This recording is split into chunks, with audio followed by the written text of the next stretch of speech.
Syria মধ্যপ্রাচ্যের একটি ঐতিহাসিক দেশ, যার মাটিতে লুকিয়ে আছে হাজার বছরের সভ্যতার গল্প, প্রাচীন নগরী, সাংস্কৃতিক ঐতিহ্য ও ঐতিহাসিক সমৃদ্ধি একদিকে এই দেশকে আকর্ষণীয় করে তুলেছে, অন্যদিকে চলমান গৃহযুদ্ধ ও মানবিক সংকট একে ঘিরে রেখেছে গভীর অন্ধকারে। ভিশনের আজকের পর্বে আমরা সিরিয়ার ইতিহাস, সংস্কৃতি, ভূগোল ও বর্তমান পরিস্থিতি নিয়ে আলোচনা করব। তো চলুন শুরু করা যাক।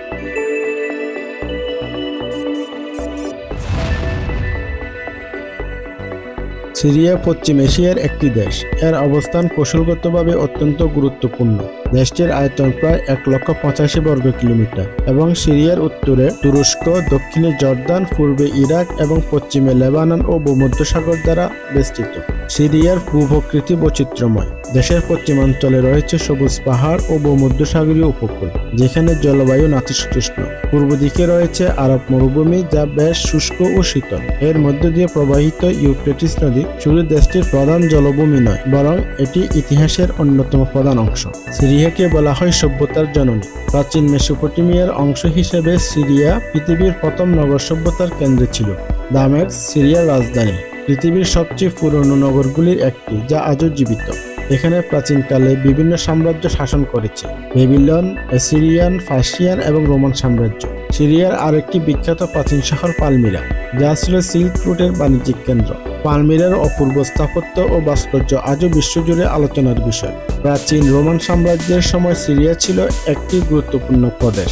সিরিয়ার সংস্কৃতি বহুমুখী ও বৈচিত্র্যময়। দেশটির অবস্থান যেমন ইউরোপ, এশিয়া ও আফ্রিকার সংযোগস্থলে, তেমনি এর সংস্কৃতি মধ্যপ্রাচ্যের বিভিন্ন অঞ্চলের মিশ্রণে গড়ে উঠেছে।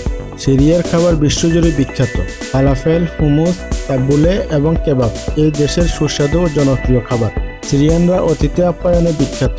এখানে অতিথিদের পরিবারের সদস্যদের মতো মনে করা হয় এবং তাদের সাধ্যমতো সেবা দেওয়া হয়। সিরিয়ার সঙ্গীত, নৃত্য ও চিত্রশিল্প মধ্যপ্রাচ্যের ঐতিহ্যের অংশ। দামেস্কের রাস্তাগুলোতে এখনও আপনি ঐতিহ্যবাহী সঙ্গীত পরিবেশনার দৃশ্য দেখতে পাবেন। সিরিয়ান শিল্পে ইসলামিক স্থাপত্য এবং আরবি ক্যালিগ্রাফির প্রভাব লক্ষণীয়। 2011 সালে শুরু হয় আরব বসন্ত। আরব বসন্তের প্রভাবে সিরিয়ায় শুরু হয় বিক্ষোভ। এই বিক্ষোভ দ্রুতই গৃহযুদ্ধে পরিণত হয়। প্রেসিডেন্ট বাশার আল আসাদ সরকারের বিরুদ্ধে বিদ্রোহীদের সংঘর্ষ ধীরে ধীরে ভয়াবহ রূপ নেয়। এই গৃহযুদ্ধ সিরিয়ার সম্পূর্ণ চেহারা পাল্টে দিয়েছে। দেশের অর্থনীতি ধ্বংস হয়ে গেছে, লক্ষ লক্ষ মানুষ তাদের ঘরবাড়ি ছেড়ে পালিয়ে গেছে এবং শহরগুলো পরিণত হয়েছে ধ্বংসস্তূপে। সিরিয়ার গৃহযুদ্ধ আধুনিক বিশ্বের সবচেয়ে বড় মানবিক সংকট তৈরি করেছে। জাতীয় সংঘের হিসাব অনুযায়ী 1,30,00,000-এরও বেশি সিরিয়ান তাদের ঘরবাড়ি হারিয়েছে। এর মধ্যে প্রায় 60 লাখ মানুষ অন্য দেশে শরণার্থী হিসেবে বসবাস করছে। শরণার্থী শিবিরে তাদের জীবন অত্যন্ত কষ্টসাধ্য।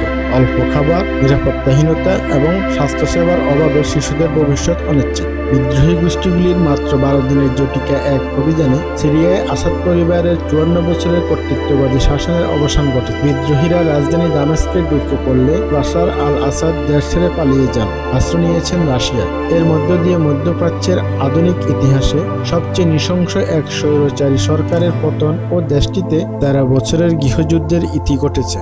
যুদ্ধের কারণে সিরিয়ার অর্থনীতি প্রায় সম্পূর্ণ ধ্বংস হয়ে গেছে। দেশের প্রধান শিল্পগুলো, তেল উৎপাদন, কৃষি এবং পর্যটন সবকিছুই ধ্বংস হয়েছে। তবে সিরিয়ার জনগণ এখনও আশা হারাননি। বিভিন্ন আন্তর্জাতিক সাহায্য সংস্থা এবং সরকার পুনর্গঠনের জন্য কাজ করছে। ধ্বংসপ্রাপ্ত শহরগুলো আবার গড়ে তোলা হচ্ছে এবং মানুষ নিজেদের জীবন নতুন করে শুরু করার চেষ্টা করছে। সিরিয়ার ভবিষ্যৎ অনিশ্চিত। দেশটি ধীরে ধীরে পুনর্গঠনের দিকে এগোলেও রাজনৈতিক স্থিতিশীলতা এখনও অনুপস্থিত। যুদ্ধের ক্ষত সারতে সময় লাগবে এবং দেশের মানুষদের মানসিক, সামাজিক এবং অর্থনৈতিক পুনর্গঠন প্রয়োজন। সিরিয়া একদিকে ইতিহাস ও ঐতিহ্যের উজ্জ্বলময়, অন্যদিকে গৃহযুদ্ধ ও মানবিক সংকটের পথে।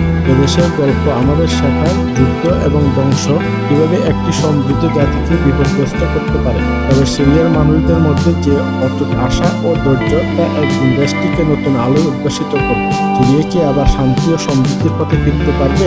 এমন একটি দেশকে পুনর্গঠনের জন্য বিশ্বজুড়ে সমবেদনা এবং সহায়তার হাত আরও প্রসারিত হওয়া উচিত। আজ এ পর্যন্ত। ভিডিওটি ভালো লাগলে লাইক করতে পারেন এবং বন্ধুদের মাঝে শেয়ার করতে পারেন। নতুন ভিডিও পেতে পিউশন চ্যানেলটি সাবস্ক্রাইব করে রাখুন। ধন্যবাদ সবাইকে।